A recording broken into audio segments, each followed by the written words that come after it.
Okay, so real quick, game number 1 in this best of 3. I want to really emphasize where we are in the brackets, though, because this is not a qualifying match, but the next match is going to be a qualifying match. So these guys are really close to locking in their spot for the WCS Spring Championship.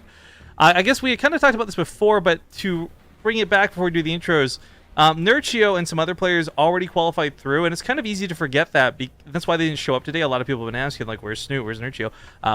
Because the latter challenger qualifiers happened like 2 weekends ago, I want to say, something like that. So we already had players qualify through. This is like the passport qualifiers, however you want to phrase that. Like, this is where top 8 gets through, and you'll get to see a majority of the players playing for France, or in France, excuse me. In France, they're all Frenchmen now. We're all soldiers now. In the bottom left side, though, to kick off this best of 3, we haven't seen him for a damn long time, but he has certainly been around StarCraft for what is almost forever. Ladies and gentlemen, the Blue Terran, Happy. In the top left, as the Red Protoss, it is my Insanity's FunK.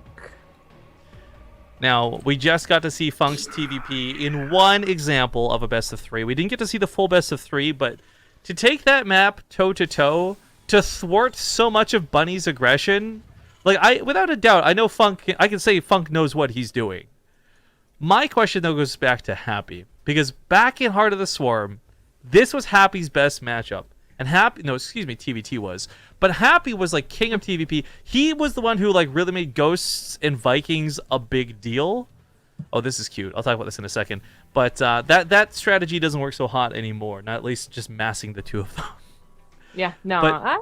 This is like a non-committal bunker, which is kind of cool. This will force out pylons, because, to be honest, even if you get this bunker down, and a second bunker down without it being scouted, a probe can build a pylon out of range of a bunker, and a photon overcharge can outrange the bunker and knock it down. So, if Happy wants to commit a significant amount of SCVs to this, he could actually really make this work. But as long as FunK gets like 1 or 2 pylons down, Mothership Core involved, it should be okay. Right, but that's not included in the pylon down. So Happy could have tried to focus fire it, but instead just goes for the Nexus and might just be willing to hop into the next bunker over, which would be out of range of that pylon. So, and there's only going to be 1 overcharge for this Mothership anyway, so it's still a very big problem. And in fact, the Mothership Core only just now coming out. The targeting was going on the pylon for a little while. Chases the Adept away, second bunker finishes, and this Nexus is still in a lot of trouble. Yeah, there you go. Yeah, so the first thing is salvaged, by the way, which often doesn't get to happen. The second bunker being another problem. The Nexus is like really not in danger of going down yet. Like, he could build another pylon. He could wait for the overcharge. I mean, Happy, he should not kill this Nexus, but right now it doesn't feel like FunK's really responding to it that great. It's a very odd situation, okay? First of all, the SCV micro was fantastic from Happy. Even just a little bit of repair is really baller. Or, you know, if this is going so well, you get like a second bunker. Oh, a Cyclone! To follow things up. Amazing choice. Double kill on the Stalkers. This thing can also kill the Mothership Core, which is the most important aspect, because if the Mothership Core goes down, there's not even a chance at another overcharge. So I take back what I said. He's going to kill this Nexus. Yeah, and with that kill in the Nexus, things do get a little more complicated for FunK, but it's not over yet. He's getting gateways, he's getting a Stargate as he realizes this is going to have to be like 1 base versus 1 base. Is Happy, you know, he was on 1 base for a very long time. He only just got on his command center. I really want to emphasize something here, though. It's not so much that he killed the Nexus. He did this in a very non-committal fashion. Like, you would build a Cyclone or 2. You would see Bundy do this in any other normal situation. Like, these are units you would build defensively. That he's used his defense as an offense is cool to see. Now, the SCV gets down. That kind of sucks. But the Cyclones have a very short cooldown on lock-on. They'll be able to pick off more as time goes on. And he builds a command center back at home. Yeah. So the other problem, besides like being not so like committal from Happy, is that it wasn't just the Nexus going down for FunK. You know, certainly if you know your SO well, you just give it up, and then in some ways that's a lot better than just trying to do a lot of things like put down pylons, pull probes, get your stalkers on there. Like, he's lost more than the Nexus, even though that was the biggest thing to go down, and he is in a very bad position. I don't know why he chose to put gateways down here in the first place either. I was hoping to get Happy caught off guard, but you know, the Oracle runs into Marines, it runs into a missile turret. FunK's just not gonna. Yeah, I was gonna say, he's just not gonna get the damage done that he needs. It's not even wants, but needs to get done. Yeah, the Cyclones, they went back home. They're just gonna get repaired. I guess they got very, very low, but the bunker still has the potential to kill like 1 stalker, especially if that weak one gets forward a little too much. Okay, there is that little bit of micro that's going to save them. Almost did lose that one stalker, and in fact does lose it. Nice focus fire from Happy. This is just, it looks very odd. It makes you like, oh, what is FunK a bronze player? But the thing about something like this is that it's always like, you don't want to under defend, but you can't over defend either and then like mess up your macro, because they could also have just, you know, been like, oh, I guess you're going to defend against it. I'm just going to go for earlier command center and be okay. But it was it was a decision made by Happy, you know, like he went for the Marines over the Reaper, and it gave him a lot of potential. I didn't realize he had fully evacuated both of the Cyclones and repaired them up. By the way, I thought these were 2 brand new ones. I was going to say, that's quite the investment, but no, the fact that he kept these alive, the fact that he's got 2 tanks, I mean, Adepts might get something done, but Stalkers won't. That's for certain. Yeah, this attack from FunK, I mean, it's kind of the thing it can do, but it's not going to do enough. Well, what the Phoenix really want to do is just lift up the tanks and take them out of the fight. I don't even think they're looking for kills, but they can't do that with the Cyclones at the backside. Yeah. There's 4 of them. If they could pick up the Cyclones and the tanks, that would be dandy too, but obviously that would only be for crowd control. They wouldn't go down. And then the Marines might be another problem, you know, because Happy is taking this pretty seriously. He's bothering you to get a bunker where maybe if you're going to play really fast and loose, you wouldn't. So I was getting a little bit of SimCity. The Adepts run in, but only the Adepts. Now comes the Stalkers and the Zealots. It's a little bit late. Tanks being picked up and dropped, but just being kept alive. GG. GG. Happy very commandingly takes game number 1 in this best of 3. Now, in fairness to FunK here, this was Arena, and I don't think you get that rush distance to allow you to maybe do that bunker push on every map. Maybe you do. Definitely not on Dusk Towers. Definitely not on, like, Prion. I don't know, maybe on Prion. But there are some maps where you really have a safe natural, and I don't think you have that threat at all to worry about. So I love that Happy played to the strength of that map. It was a very cheeky build for sure, because it wasn't a proxy. It wasn't like, oh, well, I got all in or something. It was FunK being like, oh, I can't believe that happened, and it was streamed too. Like, oh, it's not a good one. Partoof, by the way, I'm sorry I missed this. Partoof donated $11. I don't know if this is the real Partoof. If it is, how's it going, man? Hi. And he says, I guess white. So that ties white with blue now. Dead even. What do I put for my color? Half and half, man. Matt the Swine 88 also just reset for 25 months, so thank you kindly. Sorry about this, guys. Switch Alerts seems to be working on and off inconsistently, so sometimes we see these things on time, sometimes we don't. I don't know. But Dusk Towers is going to be map number 2, so we will not play any commercials. We will just hop right into the match as soon as the players are ready. In fact, they both are. So that being said, we'll tune out to the map intro and see you guys in-game here shortly. All right, welcome back. Game number 2 currently underway here for the WCS Spring Qualifiers, but again, also known as DreamHack Tours or DreamHack France. This is actually, funny enough, coming up very soon. Like, it's pretty much DreamHack Austin comes up in the first week of May, and then, like, immediately afterwards, you got DreamHack France. So players are going to be shuffling themselves all over the world over the next month, and it's going to be kind of cool to see who goes where, and if that actually ends up, like, wearing and tearing on anybody. But in the bottom left side, to kick off this cast, in the bottom, he's blue. He's playing for My Insanity. It's FunK. In the top right, as the red Terran, it's Happy. And again, just for clarity's sake, FunK is not FunKa, the Observer. FunKa actually plays Terran, so that's the best way to differentiate, I suppose. Yes, and you know, I guess it's very rare to see FunKa actually participating in a qualifier. Although I do believe it's happened before. Well, that No Gaming has their own, like, what is it called, like caster cup thing that they do, like their own GSL group style with their casters. Yeah, it's not that we haven't seen casters or, you know, observer casters in FunKa's case participate. We've seen Wardy. I know one of the guys in TakeTV does commonly as well, but it's very rare to see FunKa. So. Well, probe scouting for FunK right away. Going to make sure he doesn't get caught off guard by anything too weird. I mean, this unfortunately will not get to see the really fast factory. Yeah.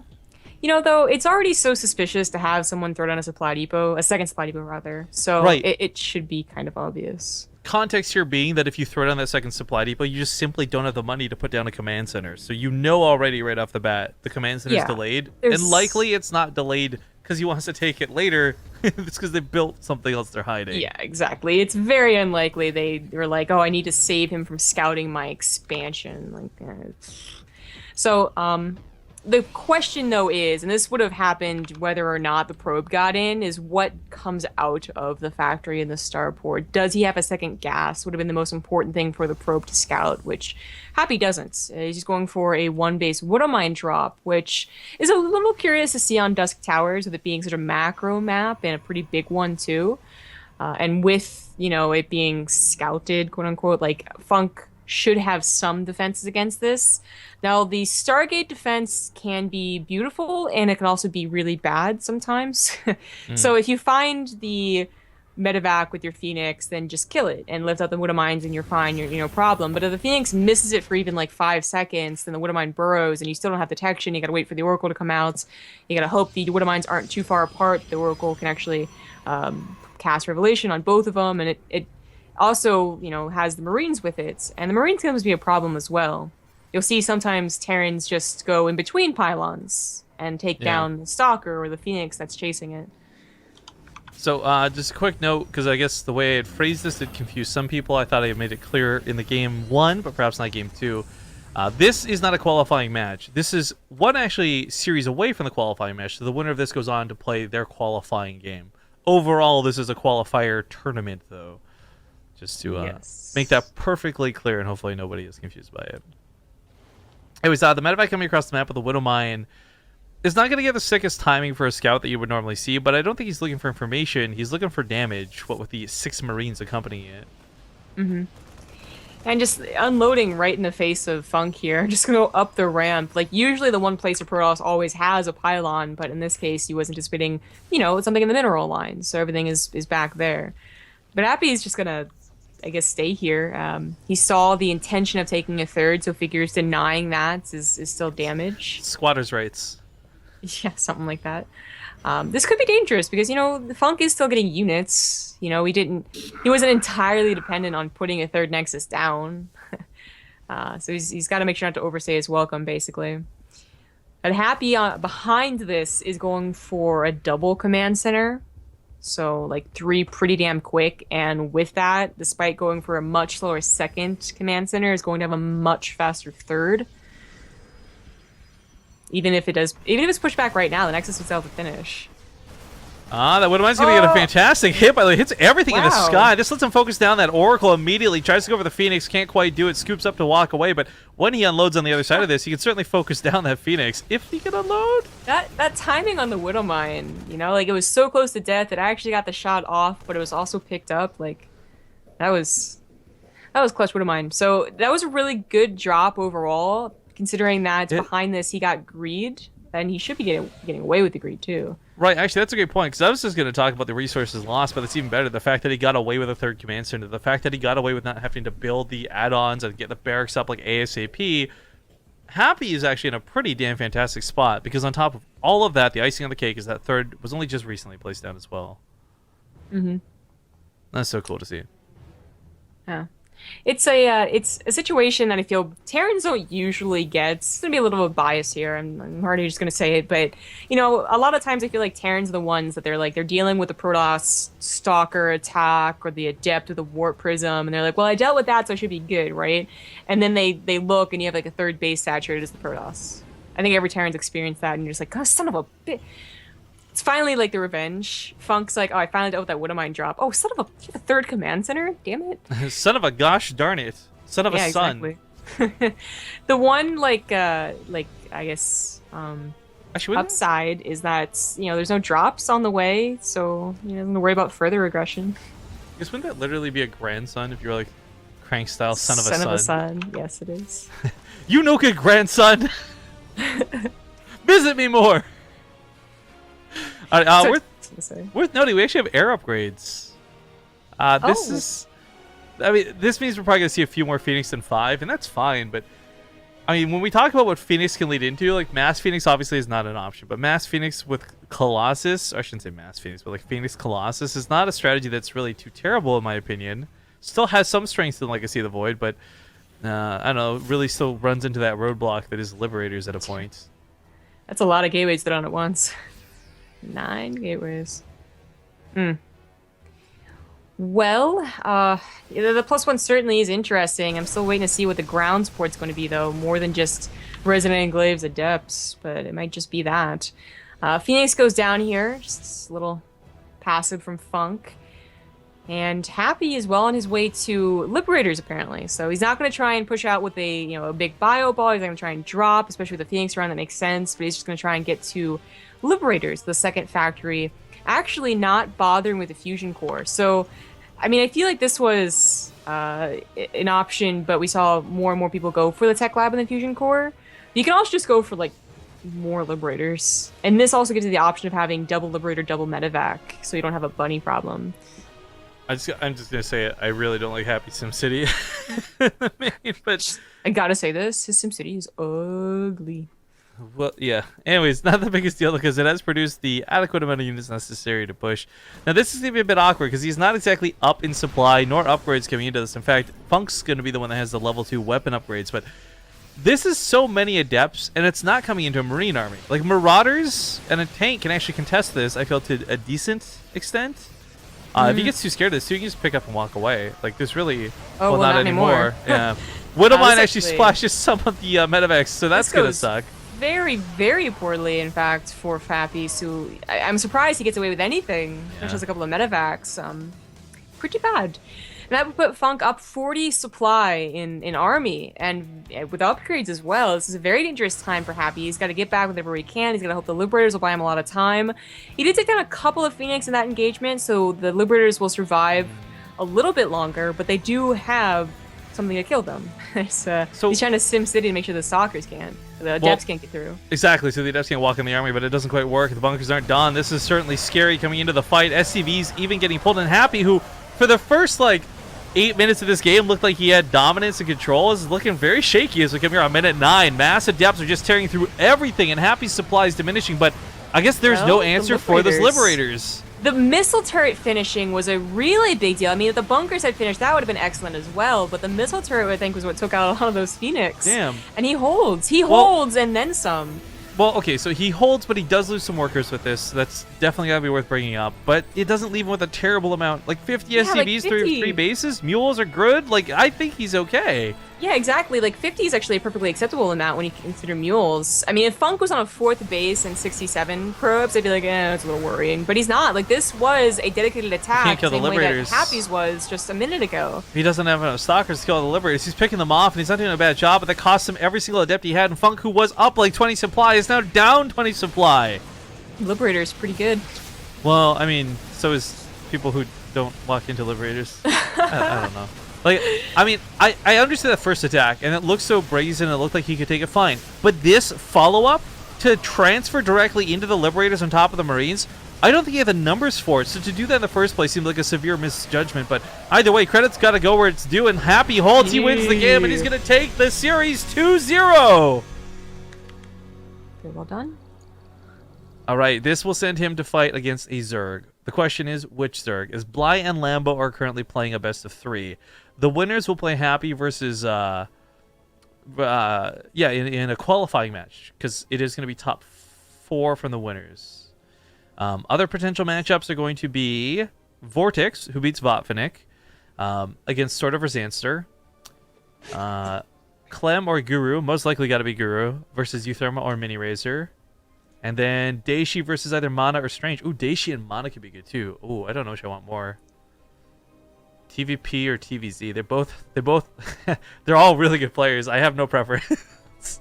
So do you want to just say we go with whatever's available first? Whatever is available. Okay, so if Daishi's series ready's up, we'll poke into that. If Happy's series ready's up, we'll go into that. But they both are currently waiting on an opponent of some form or another. So thank you guys for watching. Thanks for tuning in. We're going to go to a small break, just 2 minutes of ads. Don't worry, we'll be back soon.